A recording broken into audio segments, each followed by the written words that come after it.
రాష్ట్రంలో మున్సిపల్ ఎన్నికల ప్రచారం ఊపందుకుంది. మంత్రులు, అధికార కాంగ్రెస్ పార్టీ నాయకులు ప్రచారంలో జోరు పెంచారు. పోలింగ్కు మరో 5 రోజుల గడువు ఉండటంతో వినూత్న శైలితో ఓటర్లని ఆకట్టుకునే ప్రయత్నం చేస్తున్నారు. పట్టణాల్లో పాగా వేసేందుకు స్థానిక సమస్యలే ప్రధాన ఎజెండాగా ఓట్ల వేట సాగిస్తున్నారు.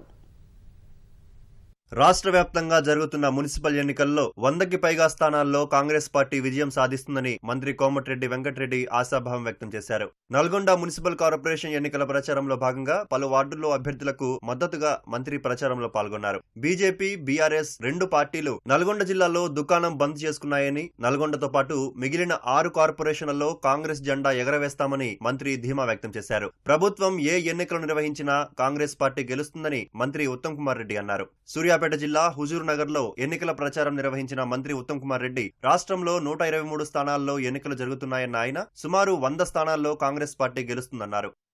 కార్పొరేషన్ కలిసి 123లో సెంచరీ దాటుతాం. మినిమం సెంచరీ కొట్టేది పక్క.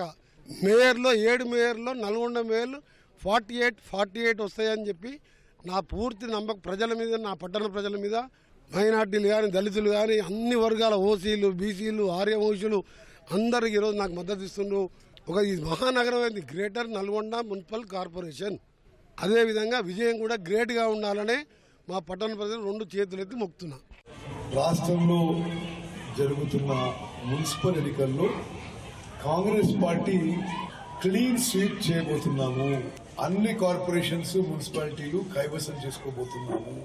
ఓట్ల కోసం పోతున్న అర్బన్ ఓటర్లు ముఖ్యమంత్రి రేవంత్ రెడ్డి గారి నాయకత్వంలో ఉన్న కాంగ్రెస్ ప్రభుత్వం ఒక మంచి పరిపాలన అందిస్తుంది.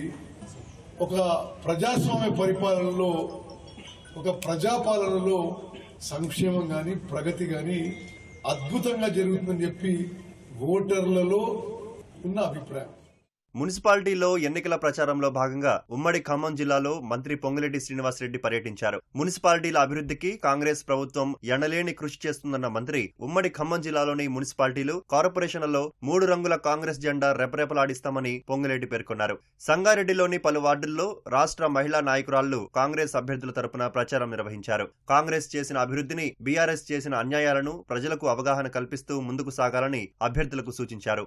మతం పేరుతో ఓట్లు అడుగుతూ బీజేపీ ప్రజల మధ్య చిచ్చుపెట్టే ప్రయత్నం చేస్తుందని పీసీసీ అధ్యక్షుడు మహేష్ కుమార్ గౌడ్ నిజామాబాద్ లో ఆరోపించారు. గ్రామ పంచాయతీ ఎన్నికల్లో తమ పార్టీ అధికంగా పంచాయతీలు గెలుచుకోగా ఆ ఫలితాలే మున్సిపల్ ఎన్నికల్లో పునరావృతమవుతాయని ధీమా వ్యక్తం చేశారు.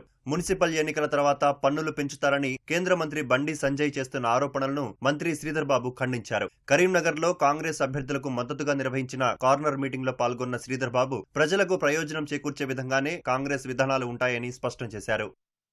ఈ రోజు మా ప్రభుత్వం వచ్చిన తర్వాత ₹1 ట్యాక్స్ పెంచలే, ₹1 పన్ను పెంచలే, మౌలిక సదుపాయాలు కల్పిస్తుంది. ఏది చేసింది కాంగ్రెస్ పార్టీ ప్రభుత్వం ఎందుకు వేయాలి అని ఓటు అడిగేటోళ్లకు ఆ టీఆర్ఎస్ కానీ, బీజేపీ వారికి ఇది మా సమాధానం అని చెప్తా ఉన్నాం. ఇంకో ప్రకారం బీజేపీకి సంబంధించి చాలా చెప్తా ఉన్నారే. ఈరోజు దేశ స్థాయిలో వారి ప్రభుత్వం ఉంది. ఈ పట్టణానికి ఈ 2 సంవత్సరాల కాలంలో కొత్తగా చేసింది ఏందని ఈ ప్రాంతానికి సంబంధించిన ప్రతినిధులను అడుగుతా ఉన్నాం. వరంగల్ జిల్లా నర్సంపేటలో మున్సిపాలిటీలోని 30 వార్డుల్లో కాంగ్రెస్ పార్టీ బలపరిచిన అభ్యర్థులు వాడవాడల్లో ప్రచారాన్ని జోరుగా కొనసాగిస్తున్నారు. వీరికి మద్దతుగా ఎమ్మెల్యే దొంతి మాధవరెడ్డి ఇంటింటికి తిరుగుతూ తాము బలపరిచిన అభ్యర్థులను ఓటు వేసి గెలిపించాలని విజ్ఞప్తి చేస్తున్నారు. హనుమకొండ జిల్లా పరకాల మున్సిపాలిటీ ప్రచారంలో భాగంగా కాంగ్రెస్ పార్టీ అభ్యర్థుల గెలుపు కోసం స్థానిక ఎమ్మెల్యే రేవూరి ప్రకాష్ రెడ్డి 15, 22 వార్డుల్లో ఎన్నికల ప్రచారం నిర్వహించారు. దేశంలో అన్ని వర్గాల సర్వతోముఖాభివృద్ధి కోసం కాంగ్రెస్ ప్రభుత్వం చిత్తశుద్ధితో పనిచేస్తుందని మాజీ ఎంపీ వి హనుమంతరావు అన్నారు. నాగర్ కర్నూలు మున్సిపాలిటీలో ఎన్నికల ప్రచారం నిర్వహించిన ఆయన కాంగ్రెస్ పార్టీని గెలిపించాలని కోరారు.